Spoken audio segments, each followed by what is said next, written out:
Hello and good day. Before we even get into it being the message that comes next, I want you to hear this one thing. If you're here for the message, wait for a second. If you're not here for the message, please just listen and then you can go about the rest of your day. What I want to talk about is Northwood Christian Church's Christmas Eve service. And this time of pandemic, being inside a building in the winter is not a good idea. So we are trying to put together an event that is safe for the family and something that will hopefully bring some joy to you as you celebrate Christmas in your fashion. And it will be happening here on location in Indianapolis, Indiana at our address, 4550 Central Avenue. And it's going to happen in our parking lot. We have purchased a transistor radio and we will be broadcasting straight into your cars. We have bought glow sticks to replace the candles because lighting candles and holding up candles on Christmas Eve is great, but not a good idea in your car. And we will be singing Christmas carols, and we will be at least meeting up with some people on Christmas, if not in our homes, which again is not safe during a pandemic, in our vehicles, in our cars, and it will be some form of community, communion, togetherness. And so I just wanted to make you aware of this happening Christmas Eve, December 24th, 7 p.m. in our parking lot at our address at this location, the address of which is now on your screen. And so please stay posted, keep in touch, and we hope to see you on that evening. One last thing. We are going to create something like a forest of Christmas trees in our parking lot. And so if you have an artificial Christmas tree to donate, please contact us at the information on your screen right now. We'll take any Christmas tree that you have, any lights that you have, and we will, of course, return those to you after the fact if that is what you are wanting. Or if you're just trying to get rid of one, we will dispose of it for you on your behalf. And so if you have a Christmas tree sitting in your attic or in your basement, an artificial tree, please reach out to us at the information that is on your screen. So that being said, stay tuned for the message, or if not, have a wonderful day. And we hope to see you on Christmas Eve at 7 p.m. Today's scripture reading is from the Gospel of Luke, chapter 17, verses 11 through 19. And it goes, On the way to Jerusalem, Jesus was going through the region between Samaria and Galilee. As he entered a village, 10 lepers approached him, keeping their distance. They called out, saying, Jesus, Master, have mercy on us. When he saw them, he said to them, Go and show yourselves to the priests. And as they went, they were made clean. Then one of them, when he saw that he was healed, turned back, praising God with a loud voice. He prostrated himself at Jesus' feet and thanked him. And he was a Samaritan. Then Jesus asked, Were not 10 made clean? But the other 9, where are they? Was none of them found to return and give praise to God except this foreigner? And he said to him, Get up and go on your way. Your faith has made you well. I'm giving this little talk on the week before a national holiday, namely Thanksgiving. And I have a confession to make. I have trouble navigating what to do in my role as pastor around national holidays as they intersect with our Sunday morning worship, when civic holidays and liturgical life seems to collide, because on one hand, I have a very real concern with having the liturgical life consumed or subsumed into these civic holidays. I would like to keep these things as separate things. But when it comes to Thanksgiving, I can sign off in a heartbeat, because being thankful as a child of God for what I have is an extension of my faith. And so this national holiday is part and parcel with the Christian faith in a way that is more obvious than some of the others. For after all, aren't we called as Christians to be grateful? So I pose the question to you. What are you grateful for? And you know, there is a day on the calendar for that. Each year, fourth Thursday of the month, turkey, family, and friends at least during normal times. It'll be a bit tricky this year during a pandemic. Please stay safe. But on a normal year, at some point during the Thanksgiving meal, those that have gathered will pause and start to name the things that they are grateful for. Could be before the meal, could be after the meal, could be at the very table. And in light of our recent sermon series about various currencies, I would like to reframe the question. What in your life brings wellness into your life? What can you name in your life? A person, a possession, an experience, or a variety of experiences that brings wellness in your life, that allows the currency of wellness to flow, or the current of wellness to flow in your life. In short, what makes you whole? Name that thing or those things. Name that person or those relationships. Take inventory of the things in your life that replenish your spirit and put you further on the path to wellness, closer to wholeness, because I don't think we ever quite arrive. We just catch glimpses of or taste small tastes of what we hope for ourselves when we can say, I am made whole. In fact, if you are very fortunate, you may be able to name moments in your life when you seem to have arrived at that place of wellness, full stop. And if you are one of those whose mind goes completely blank at first to this question, what are you grateful for? What makes you well? Your mind just goes, well, you are not alone. On Thanksgiving, I may want to resonate with the leper in this story who went back and thanked Jesus for the gift of health that had been bestowed. But these days, I feel like I far more resonate with those other 9 who just went back into the current of life, busy work. Do what you're told. In this case, they were commanded to go to the temple. Either way, they were captivated by the task at hand. And so on Thanksgiving, when I'm asked to pause, I have trouble, confessedly, disconnecting myself from the current of daily life, to pause and to take stock for what makes me well. And please consider those other 9 are simply doing what they were told. We should not fault them for this. It's what we all do. They were meeting their societal expectations. If a person who had been ostracized because of a skin disease found themselves to be healed, thank God, perhaps a rare occurrence, they were required by law to report to the temple and to be determined healthy and clean and a fit candidate to return to society by the priests who were there. So it's no wonder that they were in a hurry. It's no wonder that they perhaps forgot to take stock of their wellness in the moment and moved on quickly to the next thing. I'm reminded of my own day-to-day, week-to-week schedule. I spend much of my life jumping from one obligation to another, one societal expectation to another.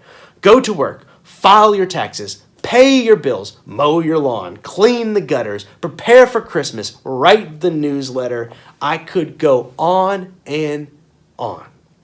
Not that those events don't provide some semblance of joy, but what I'm describing is the way in which our daily grind keeps our focus on the next step ahead, and it makes it more difficult to sit down and focus on the wellness that we already have, that we do not need to strive for because it is there.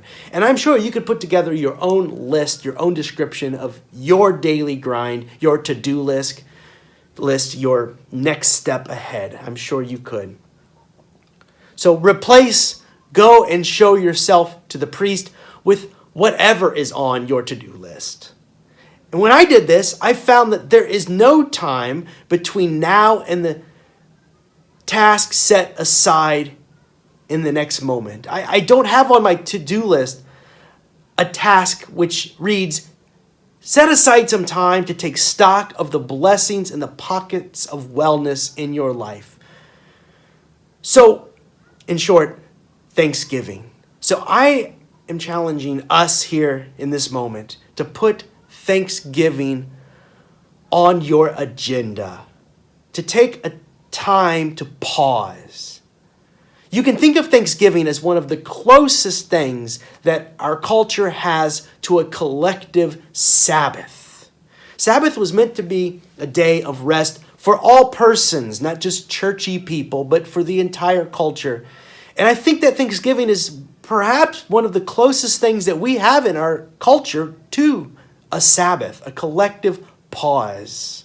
A holy moment when we take stock of the treasure trove of blessings that we fail to notice when we are frenetically running from point A to point B on, say, a Tuesday or any other normal day. Did I mail out that letter? Did I pick up the milk? It could be anything from attending to the smallest details of domestic life to the all-encompassing question of how will I survive in this economy? Go and show yourself to the priest. Okay, I'll show up wherever it is I'm expected to. I haven't got much time for anything else. But one man in this story bucked expectations. In fact, he defied the command of the one who had just restored him. He paused. He came back. He stopped running to the next task. He noticed his improved estate, his body no longer marred by affliction but restored to health, and he said, "Thanks." And that's putting it mildly. The text reads that he shouts, he praises God, he falls at Jesus' feet and thanked him. He was so grateful his knees buckled. And there's one detail mentioned here that I should note. The text goes out of its way to mention that the man was a Samaritan. This is to put him in the lower classes, to put him outside of Jesus' tribe and in-group.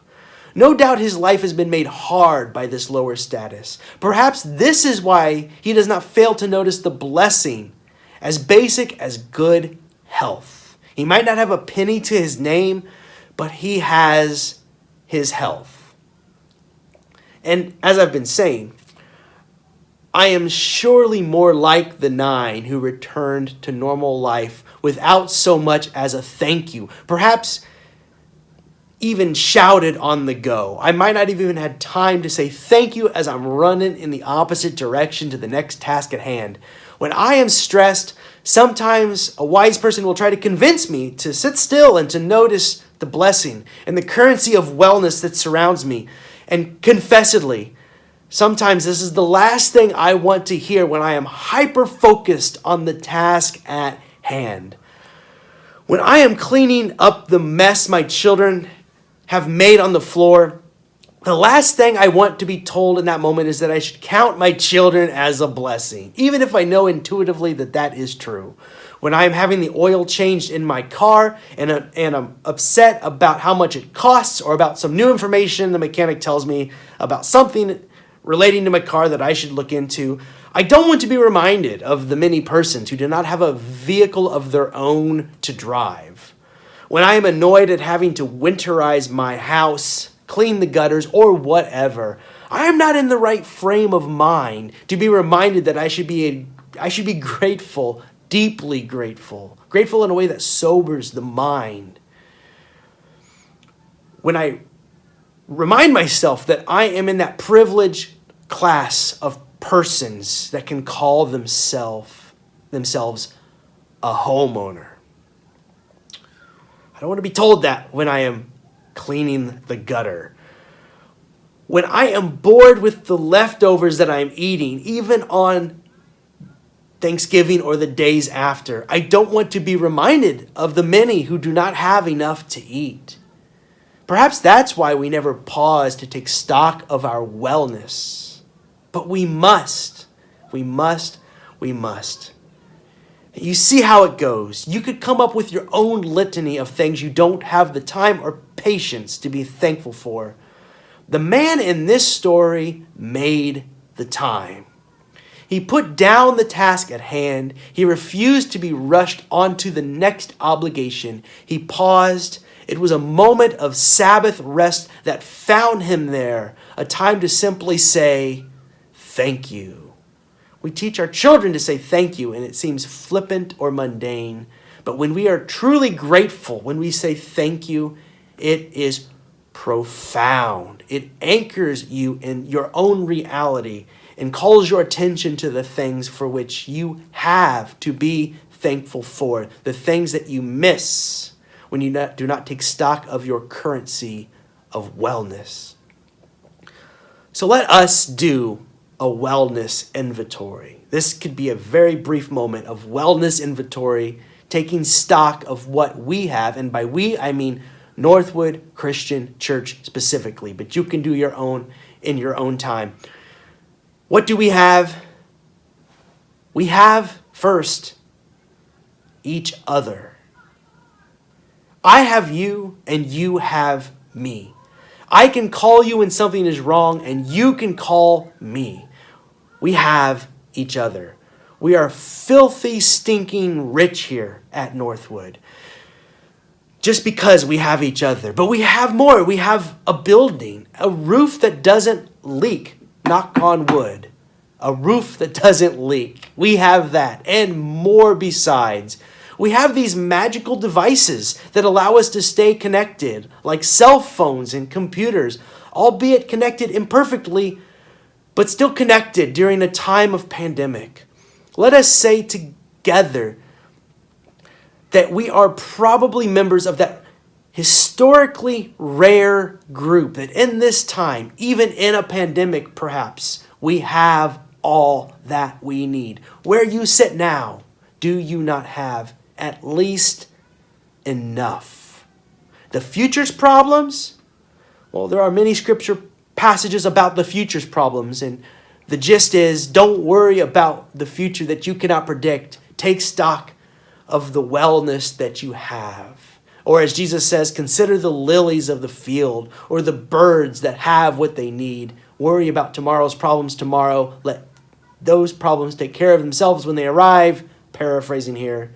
Don't you have enough problems in the here and now?